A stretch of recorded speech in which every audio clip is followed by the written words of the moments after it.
Honor, Honorable Governor,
जनगण मन अधिनायक जय हे भारत भाग्य विधाता। पंजाब सिंध गुजरात मराठा द्राविड़ उत्कल वंगा। विंध्य हिमाचल यमुना गंगा उच्चल जलधि तरंगा। तव शुभ नामे जागे तव शुभ आशीष मांगे। गाहे तव जय गाथा जनगण मंगलदायक जय हे भारत भाग्य विधाता। जय हे जय हे जय हे जय जय जय जय हे।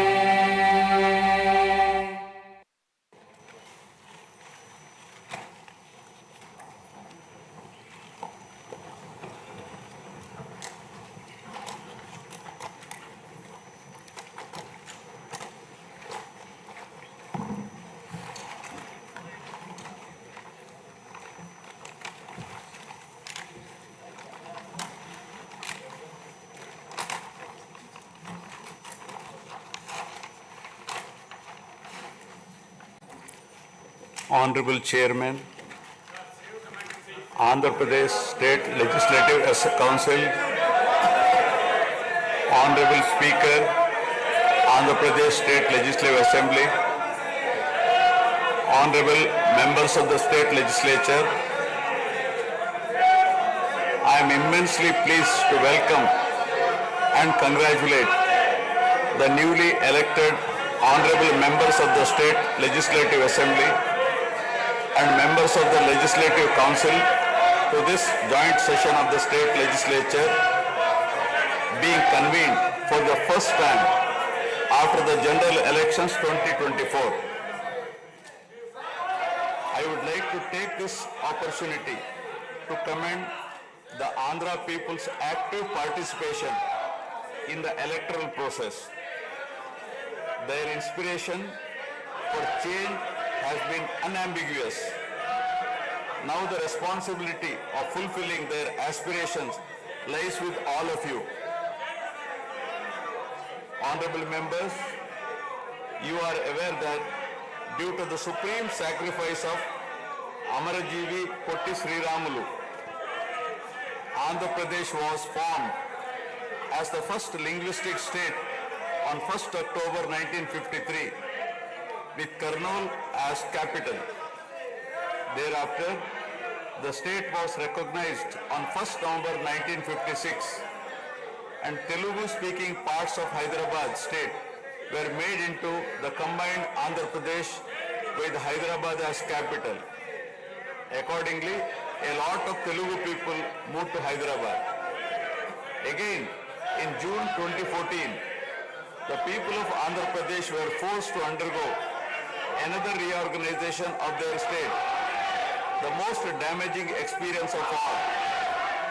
The united Andhra Pradesh was bifurcated unscientifically, undemocratically, and without adequate consultation with the stakeholders.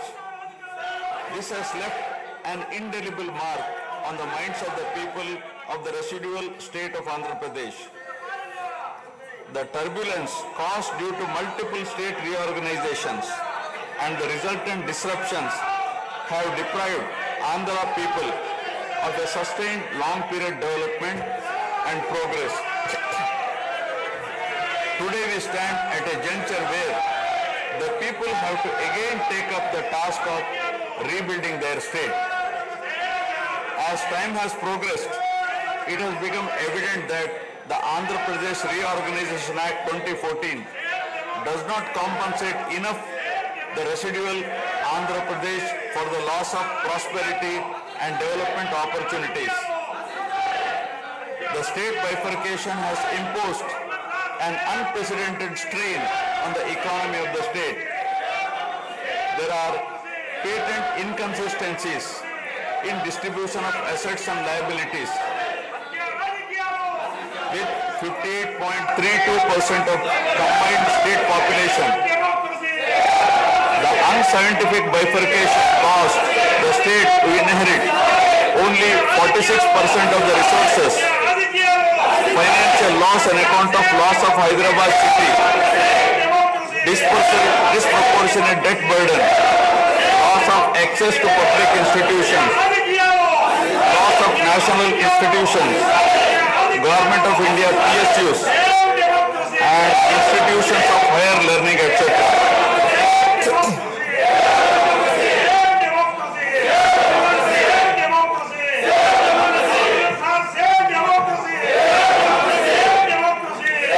One can see that scientific criteria for apportionment were not adopted, while the residual state inherited huge revenue deficit. Debt was shared on population basis, assets on location basis, power sharing on consumption basis, and worst of all, educational institutions with no basis. All these factors led to the structural change in economy with reduction of service sectors from 51% to 44%. The per capita income too fell from 1,06,176 for the combined state to rupees 93,121 for AP. Notwithstanding the adverse impact of the state bifurcation and undaunted by challenges such as budgetary constraints, infrastructural deficiencies and unresolved issues, the government converted every crisis into an opportunity during the period 2014 to 19. The government had laid a solid foundation for a vibrant, sunrise Andhra Pradesh. The then government focused on the inherent strengths of the successor state of Andhra Pradesh, its 974-kilometer coastline, providing opportunities for port-led development and requisite environment for manufacturing activities. The fertile river plains supporting agriculture and allied activities, the passing of 3 industrial corridors through the state, rich natural and human resources. A reflection on the state's performance during the 5-year period of 2014 to 19 gives a clear picture of the balancing act between development and welfare.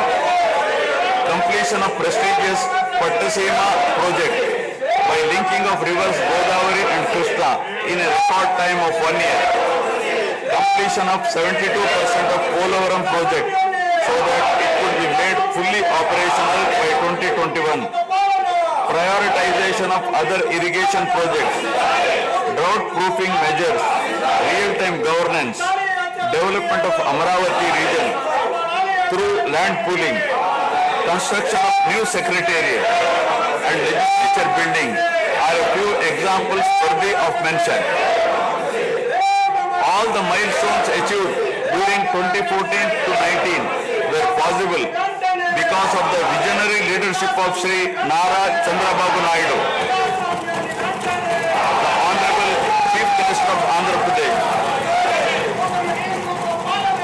In this regime, the state marquee FDAs like Kia Motors, emerging as #1 state continuously in ease of doing business rankings. Under his able leadership, the state attracted several investments in various sectors. The government initiated development of Kakinada SEZ Port, Bhavanapadu and Ramayapatnam ports, expanded airports and increased the state road network. The development of infrastructure was balanced with welfare measures such as increase in old age pension, farm loan waiver, scholarships to students, construction of houses, etc. These development and welfare measures led to compound annual growth of 13.5% between 2014 to 19. While the state was set to take off on the path of high growth, the change of regime in 2019 again brought back the disturbing time for the nascent Andhra Pradesh. The state that already bore front of bifurcation in 2014 was rather unfortunate to have witnessed yet another bigger debacle in the form of inept governance, where the people were threatened and officers demoralized. In fact, the damage and losses during the period 2019 to 24 have been more severe compared to the state reorganization in June 2014. The government that assumed charge in 2019 started a destructive note with demolition of Praja Vedike that continued unabated till the end of the regime 2024. During this regime, democracy was at peril. People were in a state of fear and hardly enjoyed any freedom of living.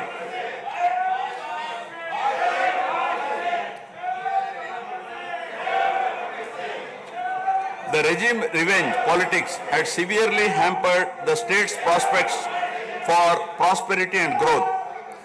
Even the Honorable High Court of Andhra Pradesh had sought to convene a judicial inquiry into whether there is a constitutional breakdown in the state. The biggest damage was done to the brand AP. No noteworthy companies came forward to invest in the state. The corrupt practices at all levels, coupled with weaponization of instruments of governance across revenue earning departments for personal gains, sabotaging of checks and balances, made several state institutions and private companies defunct and forced the existing enthusiastic investors and entrepreneurs to move out of Andhra Pradesh to other states.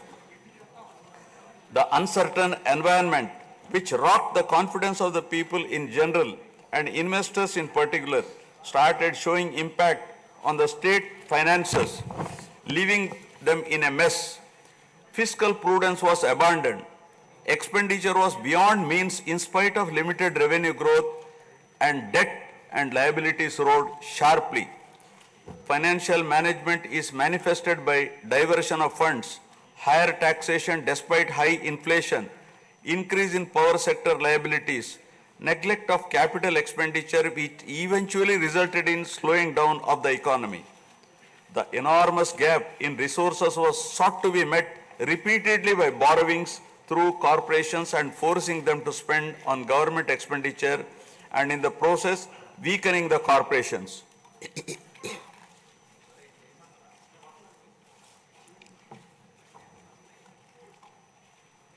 In view of the inordinate delay in clearance of the bills due to strained financial position of the state, many vendors and contractors have approached the High Court of Andhra Pradesh for relief and filed cases against the government.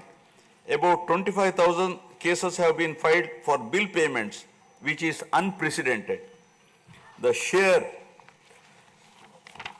number of contempt cases with personal appearances and arrest warrants against officials in several cases resulted in systematic humiliation and victimization of bureaucracy. This led to complete demoralization of administrative machinery. the capital expenditure reduced by 60% in 2019-24 compared to 2014-19.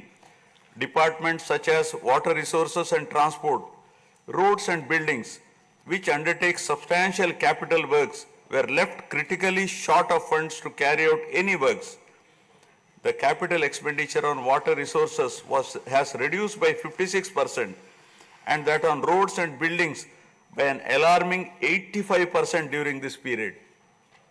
The compound annual growth rate of states-owned tax revenue slipped from 12.8% to 8.1% during this period. On the other hand, the revenue expenditure increased from 7.8% to 10.5%, whereas the capital expenditure growth declined steeply from 26.4% to 3.4%. Lower share of capital expenditure to public debt occurred during the period 2019 to 24 is a clear indicator that the government met revenue expenditure also through borrowed funds.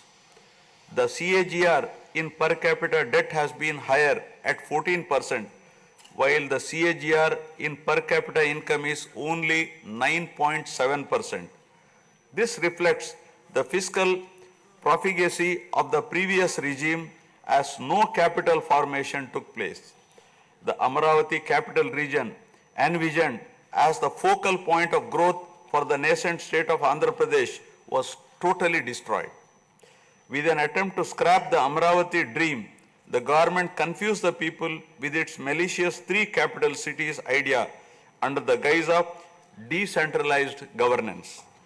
During the period 2019-24, no irrigation project, no industries, no infrastructure relating to roads, buildings, hospitals, drinking water was taken up.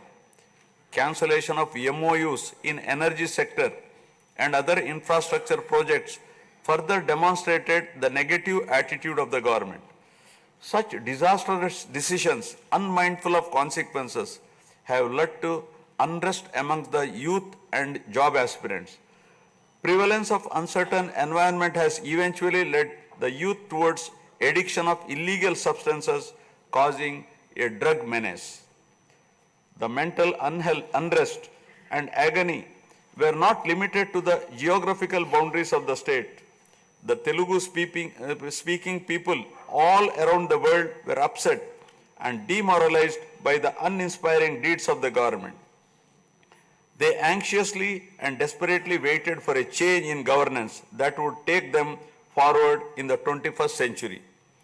The progressive public policies of the AP government during 1996 to 2004 have today led to empowerment of Telugu people globally, enabling them to be amongst the highest earning Indian diaspora. The condemnation of demolition approach of the previous government by the people of the state, NRIs and other supporters, culminated in a change in government. A huge and historic mandate has been given to the NDA, hitting an unprecedented 93% strike rate, thus reaffirming faith in democracy.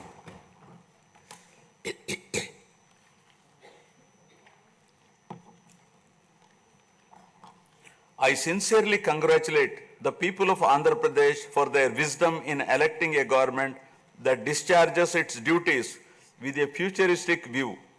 Hordes of Andhra people had come from various regions to be part of this historic mandate in favor of future of Andhra Pradesh.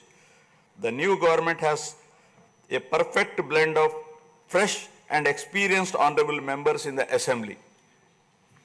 I once again welcome all the members who will be instrumental in making right policies in the interest of good governance and in the spirit of cooperative federalism. Honorable members, at this juncture, I feel it is also important to recall the glorious past of Andhra Pradesh. Renowned as Annapurna, rice bowl of India, the state used to support other states in ensuring food security. As a leader of self-help group concept, Andhra Pradesh stood out as an example in developing entrepreneurship, knowledge economy, and cultivating thrift amongst poor women. Use of IT in all areas of welfare and development was the cornerstone of state's vision. The misrule of the previous government, which lacked transparency, have compelled this government to put the facts before the people about the disruption of systems and rampant corruption prevailing during the last 5-year term.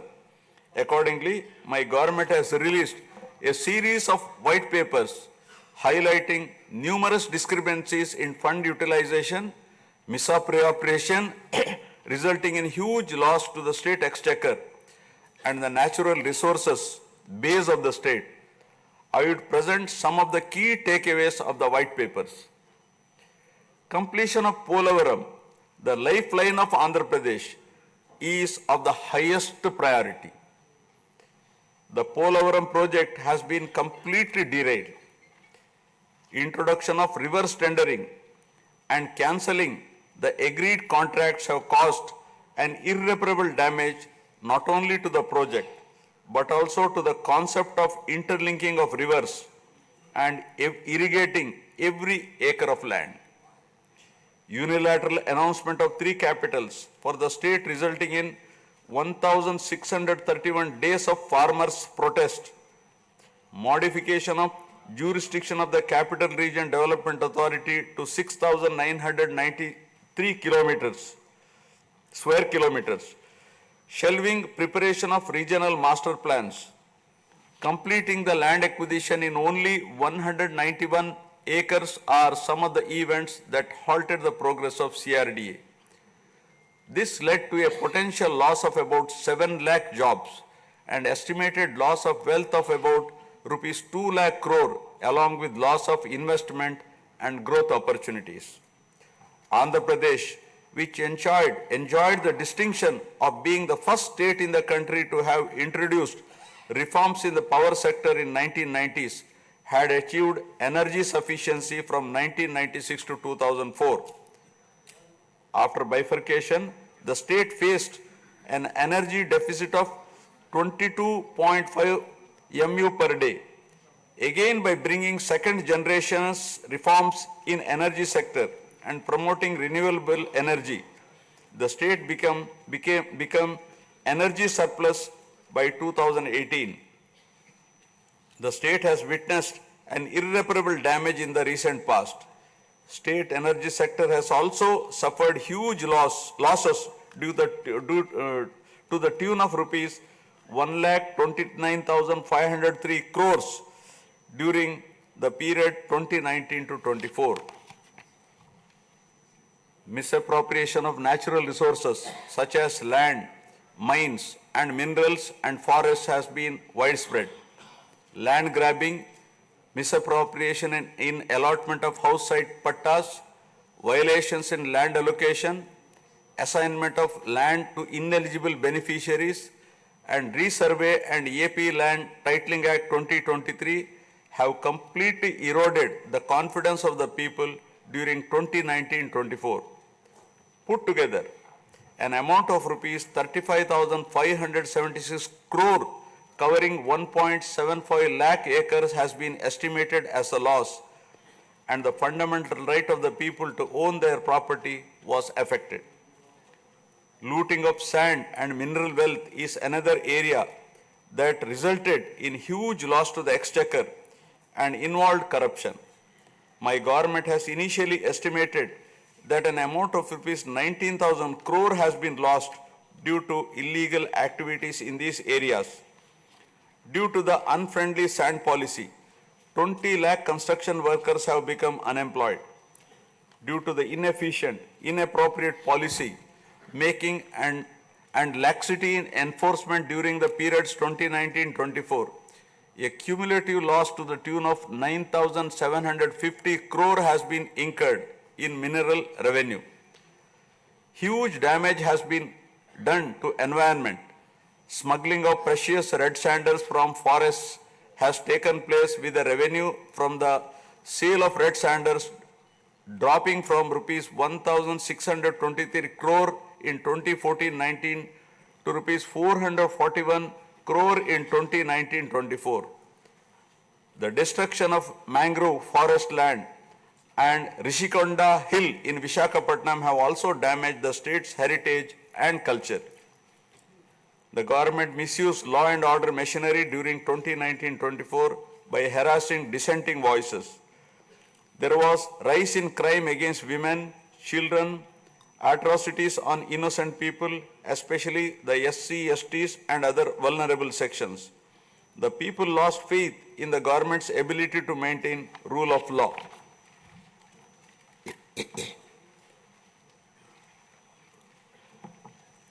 The previous government also made a mockery of the excise revenue streams of the state. The VAT on excise was reduced and diverted to AP State Beverages Corporation as a special margin, which otherwise would have come to the government as revenue.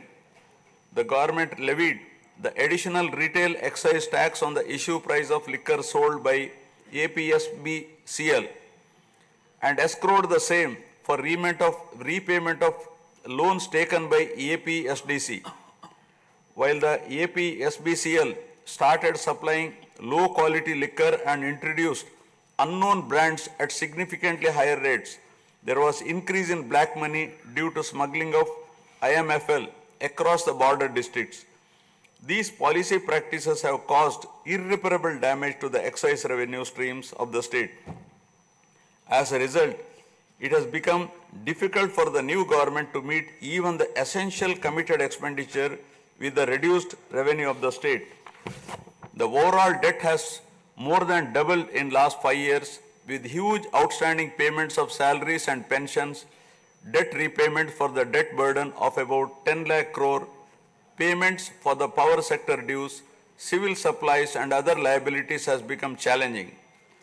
Putting the governance back on track is truly a Herculean task. My government has already started fulfilling the pre-poll promises and announced that steadfast commitment to Super 6 promises. My government has launched its trademark people-centric governance soon after assuming office with a series of measures such as announcing a mega DSC for filling up 16,347 teacher vacancies, abolishing the Land Titling Act, enhancing social security pensions to rupees 4,000, organizing a skill census, and reopening the Anna canteens to provide food for the poor at a very nominal rate of rupees 5 and supply of free sand. My government will initiate other important measures also. I am sure my government under the able and proven leadership of Shri N. Chandrababu Naidu Garu, the Honorable Chief Minister of Andhra Pradesh, and Shri Pawan Kalyan Garu, Honorable Deputy Chief Minister, with complete support of Shri Narendra Modi Garu, Honorable Prime Minister of India, will make all-out efforts in fulfilling the aspirations of the people for developing the state. Initiating the process, the Honorable Chief Minister visited New Delhi to meet the Honorable Prime Minister and other union ministers concerned and apprise them of the grim financial situation. During the visit, special requests have also been made for hand-holding by the center and extending liberal support to the state. I appeal to the people of the state to understand the current alarming financial situation and cooperate with the government in rebuilding the state. The massive destruction which resulted in huge loss of natural resource base and human value system really makes the reconstruction process difficult and time-taking one.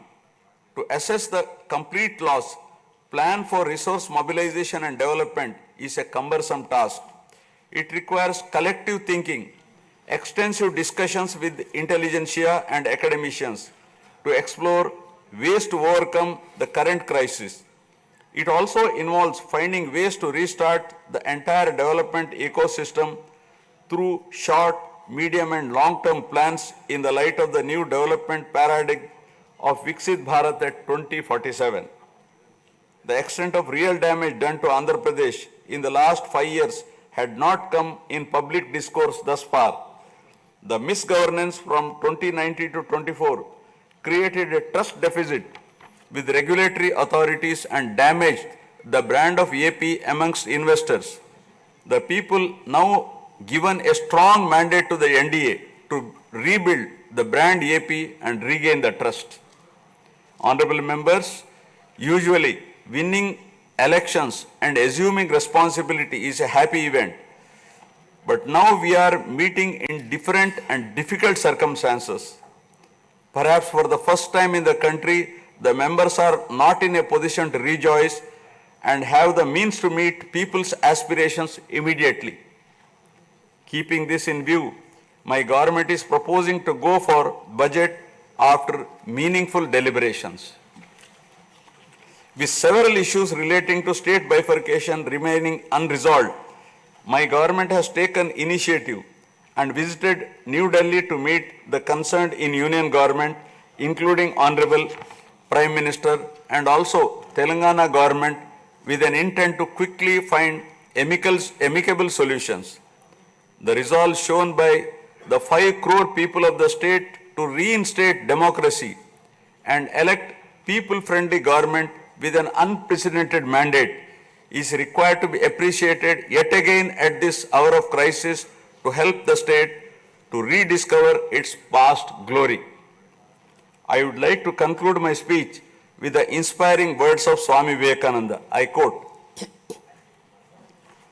"We are responsible for what we are, and whatever we wish ourselves to be, we have the power to make ourselves. If what we are now has been the result of our own past actions, it certainly follows that whatever we wish to be in future can be produced by our present actions. So we have to know how to act." Jai Hind. Jana Gana मन अधिनायक जय हे भारत भाग्य विधाता। पंजाब सिंध गुजरात मराठा द्राविड उत्कल बंगा विंध्य हिमाचल यमुना गंगा उज्जल जलधि तरंगा। तव शुभ नामे जागे तव शुभ आशीष मांगे गाहे तव जय गाथा। जन गण मंगलदायक जय हे भारत भाग्य विधाता। जय हे जय हे जय हे जय जय जय जय हे।